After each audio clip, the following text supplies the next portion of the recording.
everyone, it's Daria. Welcome back to my channel Full of Lit, and today I'm going to be telling you guys all of my feelings and opinions on After by Anna Todd. And according to the cover, this book is a Wattpad sensation with 1 billion reads online, newly revised and expanded.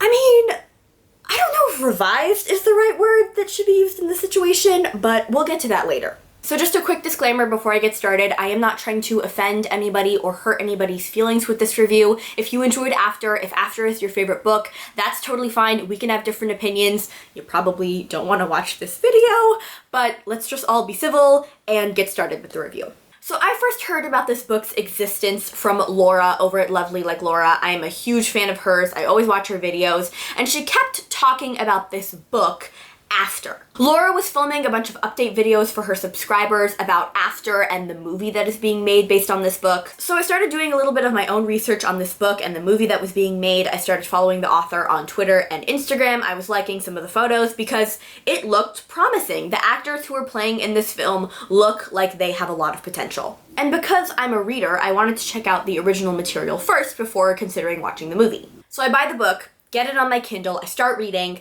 and not even halfway through, I quickly realized that this was possibly the worst book that I've read in my entire life. So apparently After started its life as a Harry Styles fanfic. Now don't get me wrong, I have nothing against fanfiction, okay? I've written it, I've read it. There are some fanfics out there that are absolute masterpieces and are better than some published books that I've read. But this book is just so bad, okay? It doesn't matter if it's fanfic or if it's regular fiction, it's just bad. So After follows a college freshman named Tessa Young. She is your stereotypical good girl. She doesn't go to parties, she doesn't drink, she gets straight A's, and she wears these button-up shirts that pretty much cut off all her circulation. So Tessa goes to college and she meets this guy named Hardin, originally Harry in the fanfic. And Hardin is the bad boy punk dude. He has tons of tattoos and piercings.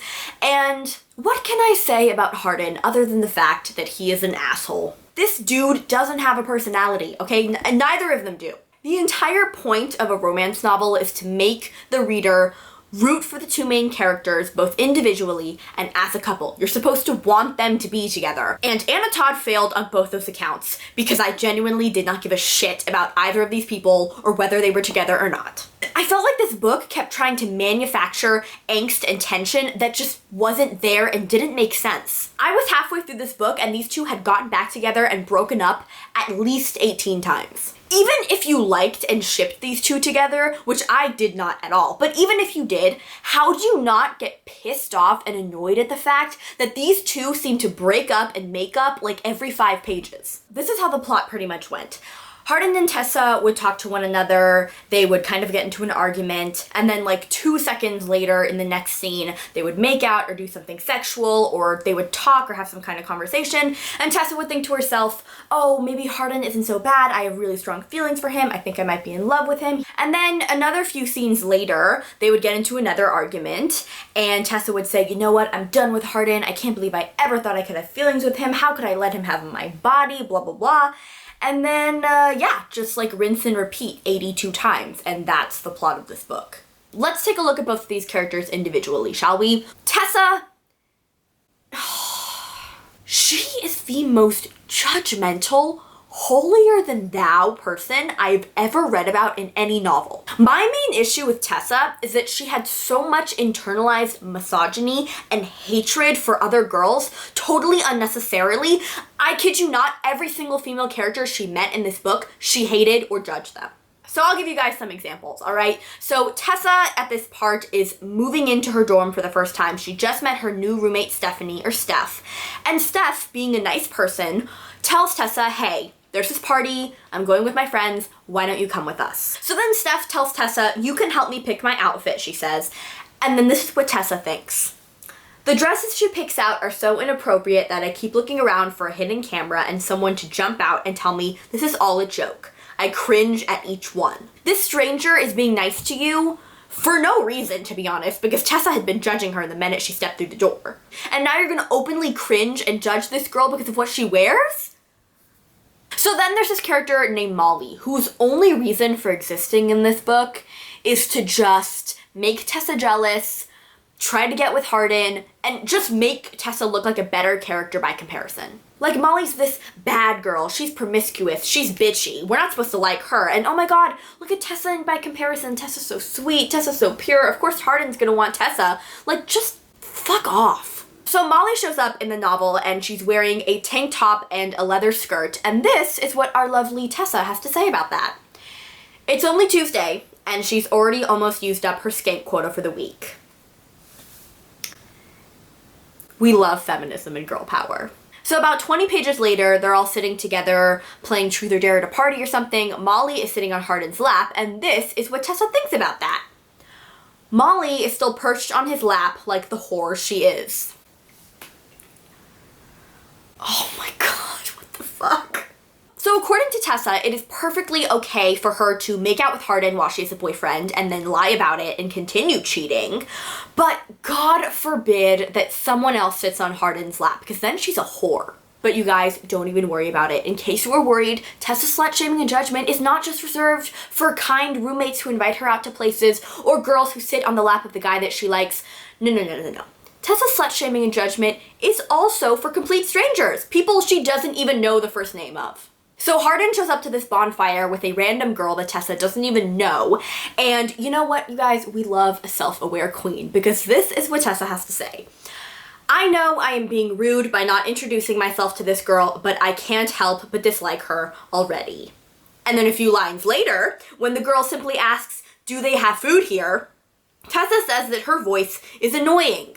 Be warned, ladies, if you stand within 5 feet of Hardin Scott, Tessa will automatically think that you are annoying and will dislike you, because that's not internalized misogyny, and that's a great role model to have for young girls. Besides the slut-shaming and the constant judgment of other people, the other thing that really got on my nerves about Tessa, and this probably doesn't really have to do with her as a character, it probably has more to do with the writing and the author, is that inside of Tessa's head, she would constantly say, oh, I don't usually do this thing. I don't usually drink. I don't usually go to parties. I'm not this type of person.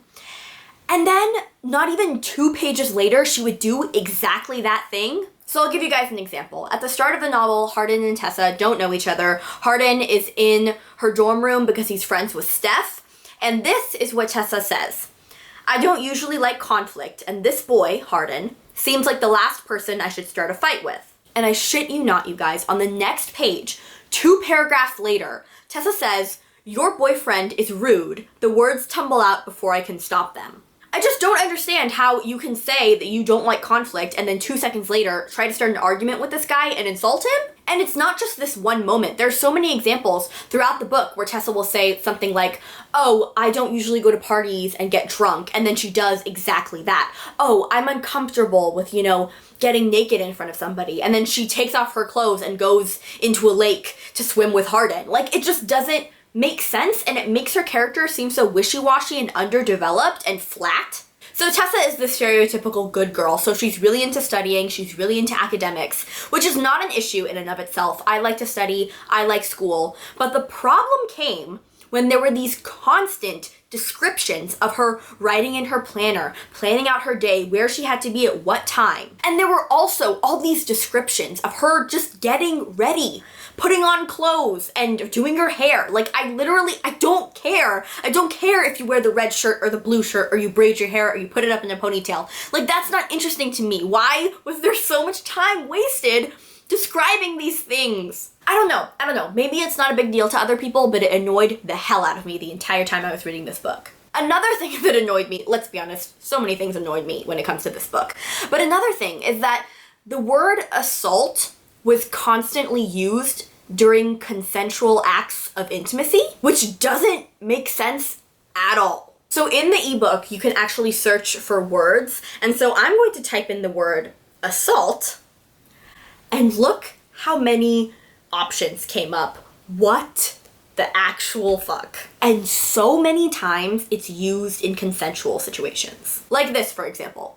So Hardin and Tessa are making out, and it says, his mouth continues its gentle assault.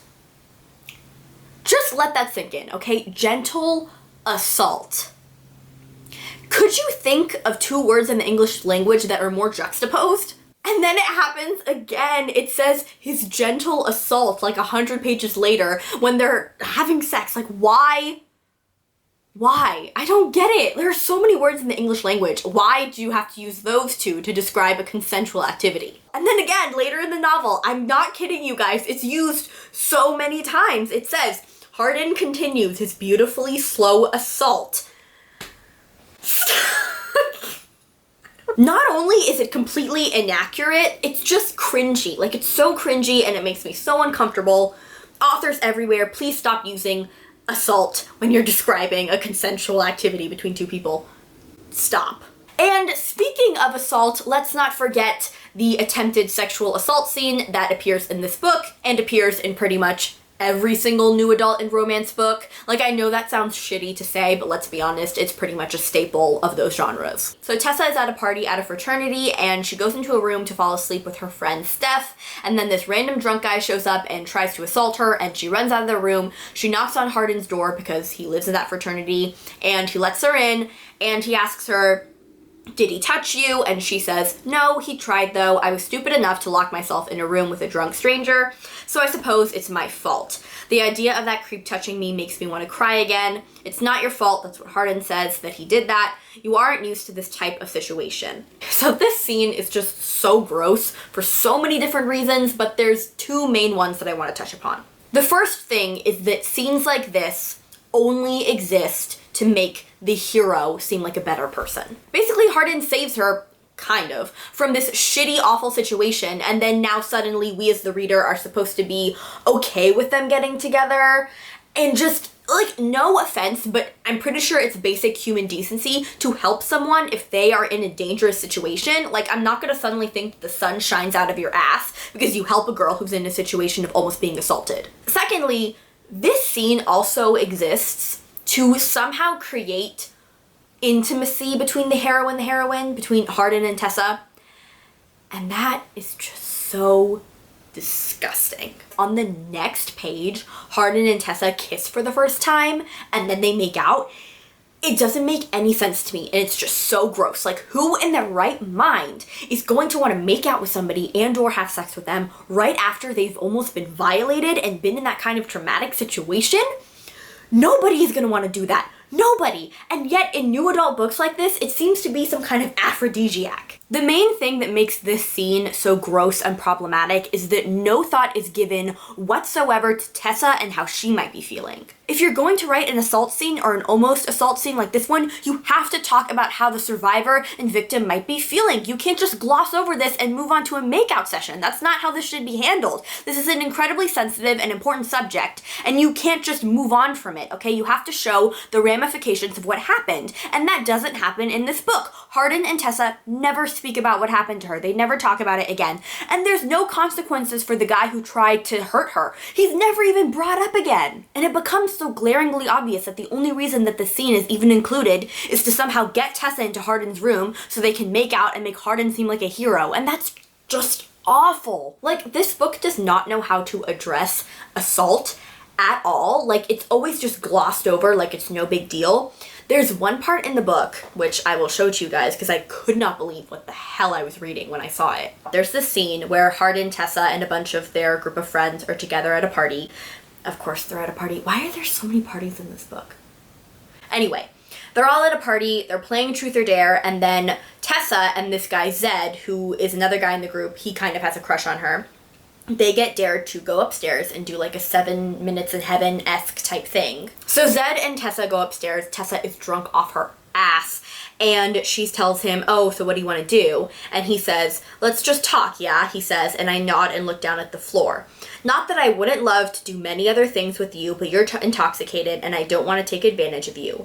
I gasp. Surprised, he beams, and I laugh. A little, I admit. So then about 40 pages later, Zed asks Tessa out on a date, and Tessa thinks, why not? He's very attractive and seems sweet. He didn't take advantage of me when he easily could have. The standards are truly on the ground, you guys. This is the most ridiculous thing I've ever read my entire life. It doesn't make sense. I know I keep saying that in this review, but nothing in this book makes sense. like, I can't even fathom what is going on in this girl's head. Like, she's actually sitting there being like, oh, well, you know, he's nice and he's attractive and he didn't try to assault me when I was clearly drunk and vulnerable. He must be a great guy. I should go out with him. Like, oh my god. And I'm not even pissed about this for myself because I know that this stuff is wrong. It's those 14, 15, 16-year-old girls who you know, like, don't even try to deny it. You know that they're reading this book if they haven't already read it in its fanfiction format.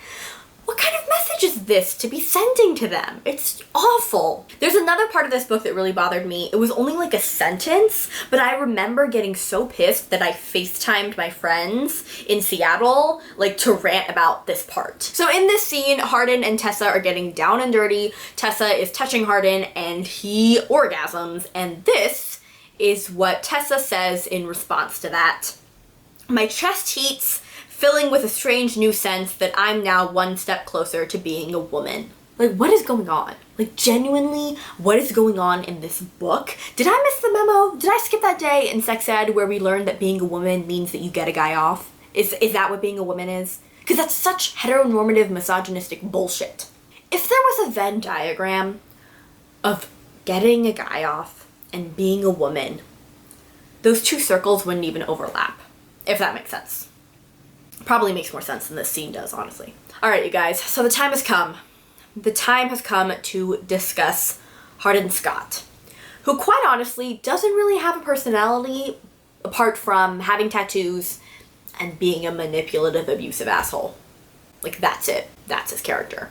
I found over 16 instances and situations in this book in which Hardin displayed manipulative, abusive, and just downright awful behavior towards Tessa, and that is just, I mean, even just one is too much. It was terrible. So in this instance, I honestly can't remember why they were fighting or what Hardin is angry about. I don't even think it matters because what he says is just so awful. He tells her, "You're not innocent here. You provoke me on purpose. You always push my buttons. You constantly fight with me. You go on dates with Zed. I mean, fuck. You think I like being this way? Do you think I like you having this control over me? I hate the way you get under my skin. I loathe the way I can't seem to stop thinking about you. I hate you. I really do. You're such a pretentious little," and then it trails off. Is this meant to be romantic? Like, I'm pretty sure that this is meant to be romantic and like this big declaration of love. Like, oh, I love you so much, I hate you. I can't stand seeing you with other people. You provoke me into doing this just because I love you so much. When this is abusive behavior, like textbook abusive behavior. Blaming someone else for your mistakes, your tantrums, your yelling, you being like awful to her, that is a red flag if I ever saw one in a book. And I can't believe that like we're meant to sympathize with this guy and think of him as the hero and the guy that we're supposed to want to be with.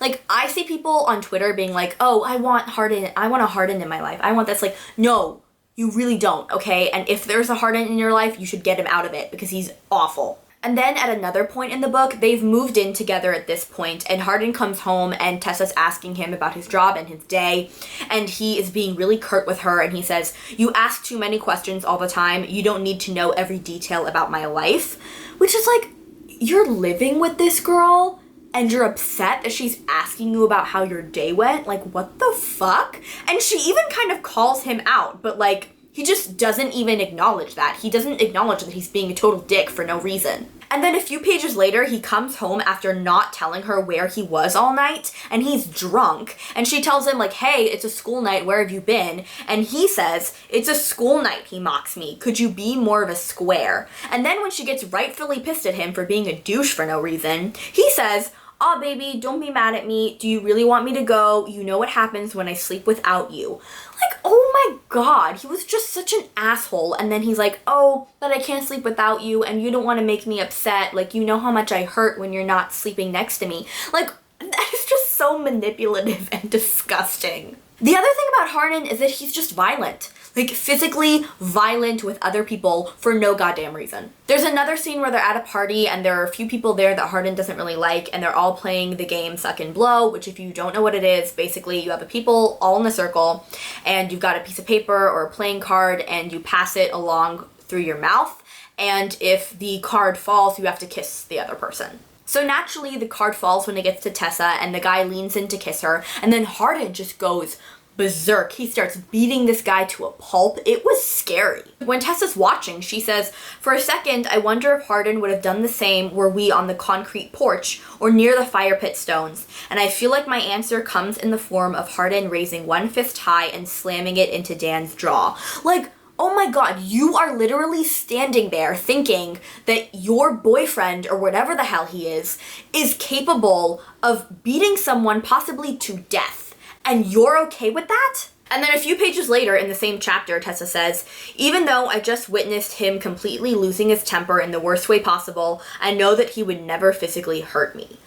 Like, what kind of book is this that the main character has to justify that it's okay that she's in this mentally and emotionally abusive relationship just because the guy doesn't physically hurt her? Like, honestly, the standards are just on the fucking ground. They aren't even on the ground. They're like in the Earth's core. That's how low they are. And Hardin is just so controlling and possessive of Tessa. Like, there's this one part where she calls her ex-boyfriend Noah, who she's known her entire life and is basically like her best friend. And Hardin tells her, "You have no reason to be talking to him. He probably thinks you want him back since you answered the call.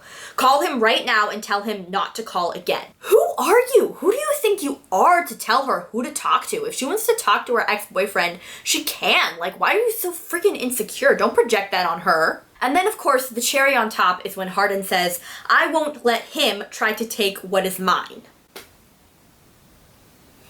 There's one part where she says, "Hardin repeatedly breaks my heart even when I don't think there are any more pieces to break. And I love him. I love Hardin." Love is not supposed to hurt you like that. Like, the person that you love is supposed to make you feel good about yourself. Like, bare minimum, they should not make you miserable. And that's all that Hardin does in this book. And she says it. Like, he makes me miserable. He breaks my heart. And yet I love him. Like, that's not okay. So later Tessa says, "I am his distraction. The thought of me being what Hardin needs makes me feel needed in a way I wasn't aware of. I feel more solid now, more necessary in his life." I get that it feels nice to be wanted by somebody and maybe even needed, but this just sounds so codependent and it's definitely not gonna lead anywhere good. Like, it's just, I don't understand why this is the kind of relationship that people want to aspire to or think is cute or romantic.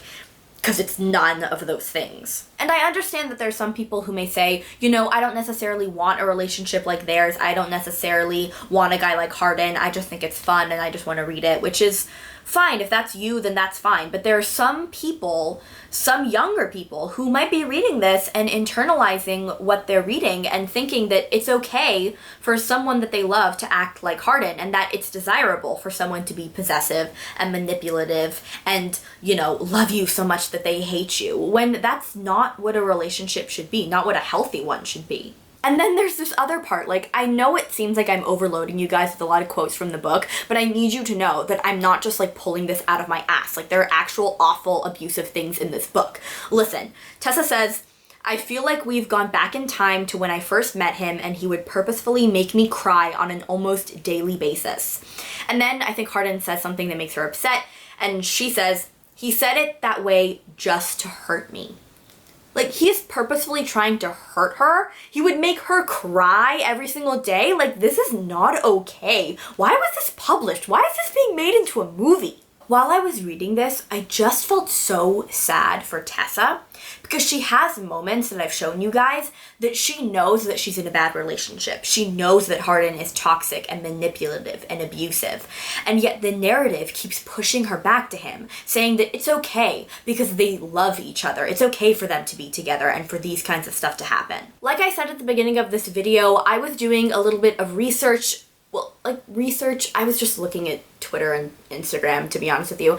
I was looking into what people were talking about when it came to this movie and this book, and everybody kept bringing up this Pride and Prejudice class discussion. Even the author brought it up. So while I was reading, I was on the lookout for this scene. I'm a huge fan of Pride and Prejudice, so I was kind of looking forward to it, and I figured if everybody was talking about it, including the author, then it must be an important, emotional, pivotal scene. And then I finally got to it, and yeah, it was dumb. Like, it was just so dumb. I really shouldn't be surprised, but there it is. So in the scene, Hardin and Tessa are in their English lit class and everyone's discussing Pride and Prejudice, and they're mostly focusing on whether or not Elizabeth and Darcy should have ended up together. And then Hardin starts talking about how Darcy was manipulative and that Elizabeth was this big idiot to go back to him, and you could just tell that he was self-inserting himself as Darcy, which, like, honestly, stay in your fucking lane, because there's no way you are near the perfection that is Fitzwilliam Darcy. And then Tessa fires back, saying something along the lines of Elizabeth being trusting and kind and how that's not a bad thing. I honestly can't remember because it was so dumb. And once again, she's self-inserting as Elizabeth, which, like, honestly, you wish. The thing about this scene is that it's just so unrealistic. Like, if this were to happen in real life, a couple going off on each other in the middle of class, you best believe that the professor would be shutting that shit down. And how awkward is that to witness these two, like, annoying ass people fighting and airing their dirty laundry out in front of everybody? Like, that would never happen in real life. It does not make sense, just like most of the things that happen in this novel. Also, Hardin and Tessa are both English majors, so they're both really into books and reading. Tessa even wants to go into the publishing industry as a career, which is fine. Like, sometimes I just wish that authors could come up with different hobbies and interests for their characters besides, like, reading and writing, but that's neither here nor there. What I really want to talk about is the fact that throughout the book, Hardin and Tessa will constantly be talking about classic novels and literature, and Tessa will see it as this, you know, huge connection between them, and she'll kind of talk about it as if it's some redeeming quality of Hardin's that he reads, like, Austen or Dickens, when honestly, like, any asshole off the street can read those books. It does not mean that they're a good person or make them any less of an asshole for doing so. So finally, let's talk about that ending, you guys. It was the biggest load of bullshit I've ever read in my life. So basically, we find out that Tessa and Hardin's relationship is a lie. At the beginning of the novel, at some party when Tessa wasn't around, Hardin and all of his friends made a bet about whether or not he could take her virginity, and throughout the novel, Hardin just kept pushing back the date of when he was supposed to have her virginity by. That sounds really weird, but there's no other way that I can say that, really. They were all betting money, and Hardin kept threatening people and paying them off to not tell Tessa anything. He basically pretty much forced her, I guess, because she was unaware of all of this, into living with him. Throughout the novel, Tessa had pushed away her mother and all of her friends and stuff to be with him. So now she's kind of left with nothing. I don't even know what to say about that. Like, it just is what it is, and what it is dumb. So yeah, if I wasn't already completely done with this book and this series, I definitely am now. There are 3 more books after this one, each of them averaging about 700 pages. I'm not joking, 700 pages per book, and I cannot and will not do that to myself. I love myself and respect myself too much to do that shit. So that's it for me today, you guys. I hope you enjoyed this video. If you did, like, subscribe, comment down below. Let me know if you've heard of this book or if you've read it yourself and what your thoughts were. I'd really like to know. All of my social media links are in the description below, so check those out if you would like, and I'll see you guys next time. Bye!